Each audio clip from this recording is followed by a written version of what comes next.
בוקר טוב. למה התערב ראש הממשלה בתפקידו כשר הבריאות בהמלצות של משרד הבריאות לא לפתוח מכרה פוספטים ליד העיר ערד?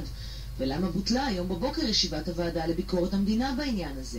דווקא בבוקר הזה נביא סיפור מטריד על הון שלטון ובריאות. וזה למעלה מ10 שנים מנהלים תושבי ערד מאבק באחים עופר. חברת כימיקלים לישראל מבקשת לפתוח מכרה פוספטים בסמוך לעיר ערד. הדוח האחרון בעניין שנכתב על ידי 2 מומחים ממשרד הבריאות לבקשת המדינה קבע חד משמעית שהמכרה, שדה בריר שמו, ייצר בעיות רפואיות קשות ביותר לתושבי ערד והסביבה. ולכן ההמלצה הייתה ברורה, לא לאשר את פתיחתו. וראו זה פלא, ראש הממשלה השתמש באופן חריג בסמכותו כשר הבריאות כדי להזמין חוות דעת חיצונית נוספת בעניין. האם נתניהו לא סומך על מומחי משרד הבריאות, אנשי המקצוע של מדינת ישראל? למה טוענים במשרד ראש הממשלה שמדובר בחוות דעת סותרות, כאשר חוות דעת אחת היא של החברה עצמה, שהיא אינטרסנטית בנושא, והשנייה היא של משרד הבריאות, לכאורה הגורם המקצועי שהאינטרסים של הציבור לנגד עיניו? ולמי יאמינו במשרד ראש הממשלה אם לא למומחים המקצועיים? תושבת ערד ואחת מפעילות המאבק תהיה כאן. בוקר טוב לשרית עוקד, תושבת ערד. בוקר טוב לשרית עוקד, תושבת ערד. טוב, תכף נדבר כאן על הסיפור הארוך מאוד, ארוך שנמשך כבר למעלה מ3 עשורים של שדה בריר. הסיפור הזה התחיל עוד שבייגה שוחט, כן, היה ראש העיר ערד. כבר אז הוא התנגד ליוזמה של האחים עופר, כימיקלים לישראל, להקים מכרה פוספטים במרחק 3.5 קילומטרים מהעיר ערד. זה אגב 3.5 קילומטרים מערד, 1.5 קילומטר מיישוב בדואי. יש שם פזורה בדואית שבעצם יושבת כמעט בתוך המכרה, יש שם בית ספר שיושב בתוך המכרה. שדה בריר זה שטח של 13,000 דונמים, כמעט כשטח העיר ערד. עתודות הפוספטים הגדולות בנגב, והאחים עופר רוצים לכרות שם פוספטים כדי לעשות כסף. תושבי ערד מתנגדים. בוקר טוב לשרית עוקד. בוקר טוב. ובוקר טוב לחבר הכנסת דב חנין. בוקר טוב קרן, בוקר טוב שרית ובוקר טוב למאזינים שלנו. אתם הגעתם לנקודת ציון מאוד אופטימית לפני מספר שבועות. הדברים נחשפו בתחקיר של מירב דוד בתוכנית יום שישי של ערוץ 10 לפני שבוע ימים. חוות דעת של משרד הבריאות שהייתה אמורה לחתום דיונים של כמעט עשור, שקבעה באופן חד משמעי שפתיחת מכרה הפוספטים תזיק בריאותית לערד, תושביה ולתושבים באזור, נכון? כן. ואז מה קורה? אחרי חוות הדעת הזאת שמאוד משמחת אתכם, היא כאן לנגד עיניי, יחד עם מסמכים נוספים, חוות דעת שקובעת חד משמעית, ייגרם נזק, אסור לפתוח את המכרה הזה, ואז מה קורה? ואז זה לא מצא חן בעיני כנראה החברה, שמישהו עשה להפריש מיש והודיע כבר אז וידע שהמכרה הזה מסוכן. ועשה הכל בכדי למנוע דיון בוועדה המחוזית, ודבר נוסף, היא פונה כנראה, אני לא יודעת, אבל פתאום ראש הממשלה מתערב ומבקש חוות דעת סו-קולד אובייקטיבית. איך שמעתם שפתאום ראש הממשלה מתערב? אנחנו ראינו את זה בתחקיר. אנחנו ידענו שמשרד הבריאות מתנגד. להפעלת מכרה הפוספטים. אתם ידעתם את זה בוודאות. שמשרד הבריאות מתנגד? כן, יש לנו חוות דעת שמראות שמשרד הבריאות מתנגד. אנשי המקצוע של משרד הבריאות מתנגדים, הם התנגדו מההתחלה והם ממשיכים להתנגד. ומה שקרה במהלך השנים האחרונות זה כל פעם שזה עמד לעלות לדיון בוועדה המחוזית, בדיוק כמה ימים לפני זה נעצר, ועוד פעם יש חשיבה מחודשת האם זה כן בריא או לא בריא, ונגד האוטוריטה המקצועית של משרד הבריאות. כלומר, המטרה שלכם זה שתהיה הכרעה סופית בוועדה המחוזית שתקבע שהמכרה לא ייפתח. זה בעצם מה שאתם רוצים. על זה אתם מנהלים את המאבק כבר כמעט 30 שנה, ובעשור האחרון ביתר סט. כן, אנחנו רוצים שהנושא הזה בכלל ירד מסדר-היום. ואז מתערב ראש הממשלה בתפקידו כשר הבריאות בעניין ומבקש חוות דעת נוספת חיצונית. אנחנו פנינו למשרד ראש הממשלה וביקשנו מרואיין בנושא כדי להבין למה החליט ראש הממשלה לממש את זכותו כשר בריאות, דבר שהוא עושה באופן לעתים מאוד נדירות. יש סגן שר, ליצמן, ובמשרד ראש הממשלה נמסרו הדברים הבאים. אני רוצה שחבר הכנסת חנין יקשיב לזה תגיד לי מה דעתך המקצועית בנושא כמחוקק. בעקבות חוות דעת סותרות שהוגשו בעניין פתיחת אתר קריאה, הגיע הנושא לשולחנו של מנכ"ל משרד ראש הממשלה. מנכ"ל המשרד מתאם בין משרד הבריאות לראש הממשלה, בכובעו של ראש הממשלה כשר הבריאות. בעצה אחת עם סגן שר הבריאות ועל מנת לגבש עמדה סופית, הוחלט כי תוזמן חוות דעת נוספת מגורם חיצוני ובלתי תלוי. עמדה זו תוצג בפני הגורמים הרלוונטיים. יודגש כי לראש הממשלה או למשרד ראש הממשלה לא הגיעה כל פנייה חיצונית מצד כימיקלים לישראל, שזה קצת לא תמוה בעיניי, כי אחרת איך הם קובעים שיש חוות דעת סותרות? אם הם קובעים שיש חוות דעת סותרות, הם היו חייבים לראות את חוות הדעת של כימיקלים לישראל, של רותם אמפורט, שקבעה שאפשר לפתוח שם מכרה פוספטים ואין בכך סכנה, מישהו מטעמם או מגורם פרטי כלשהו, והם מזכירים שלאחרונה אושרה הצעת חוק לעידוד השקעות הון, שבה הכימיקלים לישראל נפגעת, שזה דבר נכון אבל לא קשור. מה אתה אומר, דב חנין? תראי, בואו נתחיל בכך שמדובר פה בהחלטה מאוד מאוד גדולה. ההחלטה הזו יש לה משמעות כספית. מישהו פה הולך להרוויח המון אם המכרה הזה יוקם. מצד שני, יש פה דאגות מאוד קשות. אני את הפרשה הזו מלווה כבר כמה שנים, מאז שנבחרתי לכנסת. אנחנו קיימנו בנושא הזה כמה דיונים, גם בוועדה המשותפת לסביבה ובריאות. ובנושא הזה יש עמדה מאוד ברורה של משרד הבריאות, בחוות דעת חוזרות ונשנות, שאומרות שהמכרה הזה מסוכן. המכרה הזה עלול להביא, לפי משרד הבריאות, למקרי מוות נוספים בעיר ערד. אנחנו לא מדברים פה רק על נזק של אי-נוחות, על רכות, על מפגעים תברואתיים. אנחנו מדברים על סכנה ממשית לבריאות ולחיים של בני אדם. רק בוא נפרט ממש בכמה מילים, אחרי שקראתי את הדוח של שני מומחים מטעם משרד הבריאות, דוקטור מיכה ברחנה ודוקטור יונתן דובר, מדברים על מכרה שבו יש פיצוצים באופן יומי, מפוצצים שם חומרי נפץ וכמויות מאוד מאוד גדולות במרחק של 3 קילומטרים מעיר. זה גם רעש בלתי נסבל, ענני אבק עצומים, חומרים רדיואקטיביים שעפים בתור מה שנקרא חלקיקים דקים.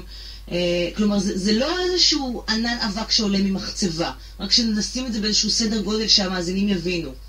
בהחלט, והחומרים האלה, הפוספטים האלה, הם חומרים מאוד מזיקים. אבק של פוספטים הוא אבק רעיל. זה לא אבק רגיל שאנחנו יכולים לנשום אותו וגורם לנו אי נוחות. ולכן, למשרד הבריאות הייתה לאורך 2.5 האחרונות עמדה מאוד ברורה בנושא הזה. חוות דעת אחרי חוות דעת חזרה וקבעה שהמכרה הזה מסוכן ולכן לא צריך להקים אותו. מה שמדאיג ומה שאפילו מקומם זה שחוות דעת כזאת, זה לא חוות דעת אחת אגב, חוות דעת אחרי חוות דעת אחרי חוות דעת, חוות דעת כאלה של הגורם המקצועי פתאום אינן נחשבות מספיק בעיני מי שמקבל את ההחלטות.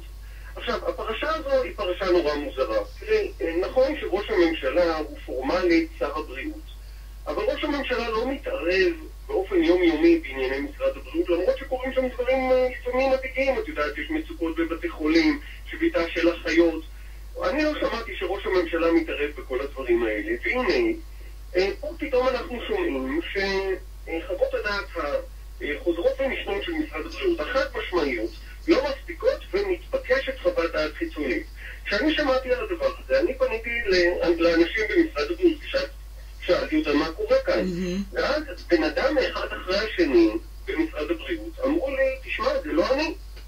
ואז המשכתי לבדוק והסתבר לי שהכדור הזה מתגלגל למשרד ראש הממשלה. הדבר הזה הוא דבר מאוד מאוד בעייתי. אגב, אני רוצה לצטט לכם את תגובת משרד הבריאות שהגיעה אלינו.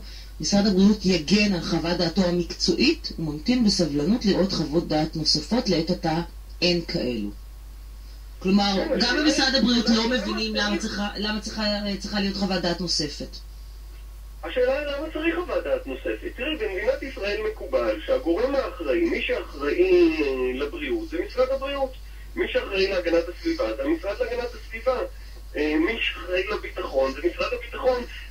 לאן אנחנו הולכים? כל פעם שחוות דעת של הגורם המקצועי שהוא מטעם המדינה לא תלאה למישהו בגלל שאולי אינטרסים נפגעים ומישהו הולך להפסיד כסף או לא להרוויח כסף, תתבקש חוות דעת חיצונית נוספת, איזשהו מומחה שאנחנו לא יודעים אפילו מי הוא, אז ועד היום אנחנו לא יודעים מי הוא המומחה הזה. עכשיו, לעניין הזה יש עוד זווית שתכף נדבר עליה. מחר היה אמור להיות דיון בוועדה לביקורת המדינה, שאתם ביקשתם אותו, נכון שרית? כן, כן.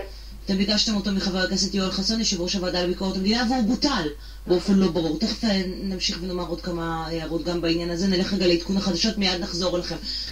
8:31 כאן בסדר היום, אנחנו בשיחה עם שניים, שרית טוקד תושבת ערד וחבר הכנסת דב חנין, שמלווה את המאבק של תושבי ערד נגד פתיחת מכרה הפוספטים במרחק כמה קילומטר מן העיר. שרית, פניתם ליושב ראש הוועדה לביקורת המדינה ומה אמרתם לו? למה ביקשתם בעצם את ההתערבות שלו?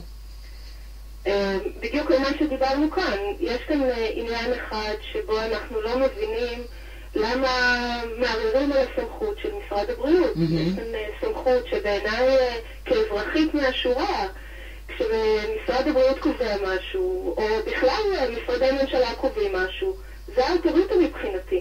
ולא ברור לנו למה יש כאן התערבות, ולמה מערערים על הסמכות של אנשי משרד הבריאות, ולמה בכלל כל העניין הזה הוא מאוד מאוד תמוה בעינינו. אני רוצה להקריא לכם את התגובה של רותם אמפרט נגב, שזאת החברה שהיא חברת בת של כימיקלים לישראל שאמורה לבצע את הקריאה. חברת רותם אמפרט רואה בבדיקה בלתי תלויה, כפי שהוחלט בוועדה המחוזית, צעד מתבקש וחיוני.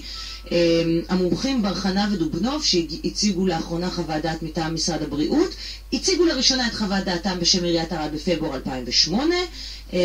הוועדה הטילה על משרד הבריאות להציג חוות דעת של מומחים אובייקטיביים, מקצועיים ובלתי תלויים. הוועדה קצבה למשרד הבריאות שנה אחת, במהלכה הייתה אמורה לפנות למומחים החיצוניים האלה.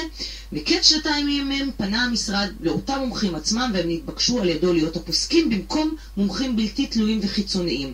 כמובן שבדיקתם גילתה כי חוות דעתם הראשונה נכונה יותר, וחוות דעת זו מוצגת כעת על ידי משרד הבריאות איננה אובייקטיבית. כלומר, הם באים ואומרים באוטר אימפורט, החוות דעת של משרד הבריאות בכלל לא אובייקטיבית.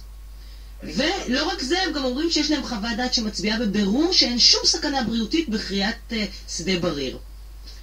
קרן, אני חייב להגיד לך שהדברים האלה הם דברים מרתיחים.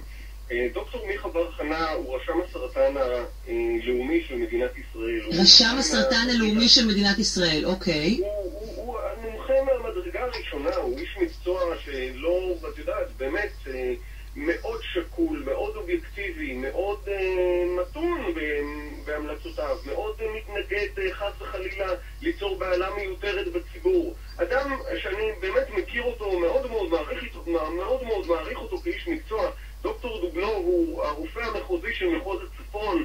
אלה הם אנשים באמת מהדרג הבכיר ביותר שמשרד הבריאות יכול להעמיד כמומחים, כאנשי מקצוע, להגיד על אלה שהם לא אובייקטיביים. אז מי אובייקטיבי בארץ הזאת? אולי הם מומחים של כימיקלים לישראל. כנראה. כן. וכאן מצטרפת החוליה האחרונה. הייתה אמורה להיות ישיבה של ועדה לביקורת המדינה ביום שלישי הקרוב, ואתם קיבלתם הודעה שהישיבה מבוטלת, שרית. ולא הוסבר לכם למה? לא. אנחנו פנינו אתמול לוועדה לביקורת המדינה כדי להבין למה. בהתחלה אמרו לנו שאחד המוזמנים לא יכול להגיע. נשמע לנו קצת מוזר, ניסינו להבין מי לא יכול להגיע. קיבלנו לפני מספר דקות את התגובה של חבר הכנסת יואל חסון. הישיבה נקבעה מתוך חשש שהייתה התערבות פסולה של משרד ראש הממשלה בחוות הדעת של משרד הבריאות. כיוון שיושב ראש הוועדה חבר הכנסת חסון מקדימה סבור שראש הממשלה פעל בצורה עניינית בנושא, לכן חסון ביטל את הישיבה וילמד את הנושא בצורה יסודית, ואז יחליט אם לעשות ישיבה או לא. אני פשוט לא מבינה מה ההתערבות העניינית. זאת אומרת, לערער על סמכות של עובדי מדינת ישראל זה משהו ענייני. זאת אומרת, אם אנחנו צריכים לזכור, מה זה עובדי מדינת ישראל? עובדי משרד הבריאות קובעים איזה אוכל נכניס לפה, איזה תרופות אנחנו נבלע, ואם מערערים על הסמכות שלהם, אז מערערים על כל הסמכות שלהם, לא מערערים על הסמכות שלהם בתחום אחד בלבד. ואם אנחנו ממשיכים עם זה הלאה, אז אנחנו גם מערערים על הסמכות של הצבא, ומערערים על הסמכות של המשטרה, ואנחנו מערערים על כל הסמכות של מדינת ישראל לעשות משהו. אוקיי, תם ולא נשלם. כאמור, אמור להיות דיון בוועדה לביקורת המדינה, ואמורה להיות בסופו של דבר גם החלטה של שר הבריאות, כלומר ראש הממשלה, אם להזמין חוות דעת נוספת. ומי בדיוק ייתן את חוות הדעת הנוספת הזאת? והאם בסופו של דבר יקראו כאן הפוספטים? ברותם אמפרט הודיעו שמתחייבים לקבל הכרעה של מומחה אובייקטיבי, מקצועי ובלתי תלוי. בעיקר שהם יזמינו אותו מלמדה. מה? מקרה בסמוך לעיר עבד, שפעם ראינו בה כעיר של בריאות, ועיר שאליה שולחים את חולי האסתמה למיניהם, בגלל האוויר הנקי והצלול שלה. כן. ולידה יקימו את המכרה הזה שמשרד הבריאות כל כך מתנגד לו. כן, ובכך תהפוך... זה אבסורדים. בכך תהפוך העיר ערד לעיר של מכרות. שלא לדבר על בית ספר שנמצא שם כמעט בתוך המכרה פיזית, בית ספר וקבוצה של תושבי פזורה בדואים שאמורה לעבור לאיזשהו יישוב קבע יותר מאורגן. הם פחות או יותר חיים בתוך המכרה. אוקיי, אנחנו נמשיך ונלווה את הסיפור הזה. שרית עוקד, תושבת ערד, וחבר הכנסת דב חנין, תודה רבה לשניכם.